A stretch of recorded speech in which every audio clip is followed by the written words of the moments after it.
It's an unending cycle of violence here in Surat. That crowd there clashed just now with the police moments ago at Mamta Circle, and this is not the first time. In fact, even as we speak, protesters, throwing these stones at the police here.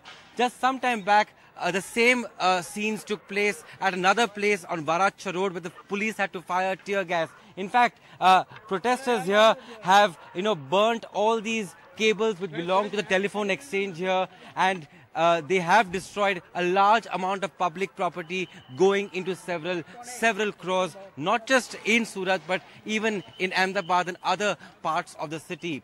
With so much of violence taking place in several parts of at least those areas where it is dominated by the Patel community, the violence really continues. You can see the police once again charging at these protesters here in the Surat. They have been pelting a large number of stones. You can see the amount of property they have destroyed here, which belonged to the BSNL office, the telephone exchange here, burning wires, burning huge cables, and also destroying property right inside. Of course, when will the cycle of violence really end? Because their demand for reservation, of course, has not yet been met. But the question is, when will this violence at all end? With camera person Sanjay Mandal in Surat, this is Tejas Mehta for NDTV.